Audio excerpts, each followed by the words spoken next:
Everyone is obsessed with making cycling videos look like a fucking Nike commercial. You know, the slow motion, the deep color grades, all of that shit. I think we're losing the soul of a sports edit. I sat down with Lizzy, who is a professional athlete, and I didn't want a masterpiece. I wanted the truth. I wanted it to feel raw, but professional all at the same time.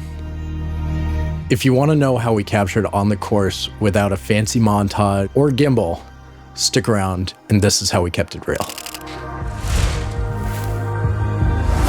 Before we talk about glass or sensors or any of that bullshit, we need to talk about the vibe.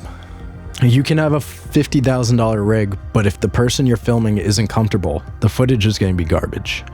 People aren't usually okay with the camera being shoved in their face, especially when they're suffering. My biggest pro tip isn't a setting, it's a relationship. Because Greg and Lizzy trusted me, and the camera just started to disappear.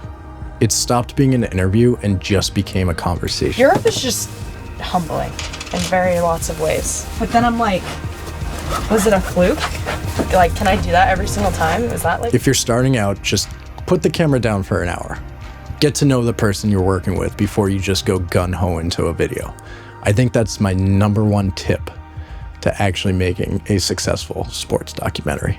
So here's my setup for the shoot, and it was one of the most bare bones setups you will ever see. One camera, a Canon C50, one lens, a 24-105 2.8, and one microphone, the Sennheiser MKE 400. I know, everyone wants buttery smooth gimbal shots. I want to see how it's going to feel on the back end. I wanted that slight handshake because it communicates energy.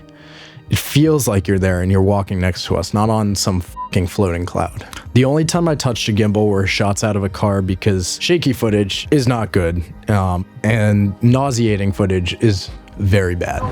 Yeah, just steady though. Keep your kit small. If you're fumbling with a camera or a gimbal or 4 different lenses, you're getting missed the story. My philosophy is I want to keep everything simple. I need to keep a camera light. I need to be there in a split second the moment someone's saying something interesting. And I needed to capture great video, which this setup does. I'm like pretty stoked, if I do say so myself. Like, I feel like I'm riding the course like really fast. Let's talk about the pace of the videos. Phil Guyman once said this to me, and it has stuck ever since. If you're not showing something interesting every 5 to 10 seconds, you've lost them. In this video, we killed our darlings. We stripped back all the fancy montages and just the fluffy bullshit. Every single cut was focused on the narrative. Was the shot 100% perfect? No.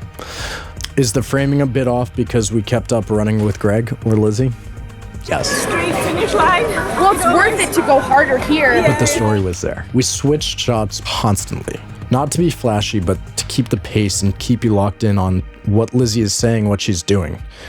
It was a delicate balance of needs to look unproduced while still being meticulously paced. If they aren't leaning in, they're clicking away. You can ignore a bad frame, but you'll mute bad audio. And here's the secret to the raw aesthetic. It only works if you have good audio. Because we had almost zero music and absolutely no sound design, we needed the audio to be absolutely perfect. The raw audio had to carry the entire emotional weight. When you hear the mud going or the wind hitting the mic, it needs to be crisp. We didn't even color grade this. We slapped on a standard Rec 709 LUT and called it a day. Why? Because when audio is intimate, the story is real. The viewer doesn't care about a teal or orange grade. They care about the truth. Would you like some water? Would you like me to fill your water with the little magical water thing? Creating something raw is actually harder than creating something polished, right? You can't hide behind a slow motion clip or, a fancy montage with music. You just have to have the bike, the person, and the conversation. I'm curious, do you prefer the high cinematic looking vlogs, or do you prefer something raw and stripped back like we did here? Let us know down in the comments. Thanks for watching.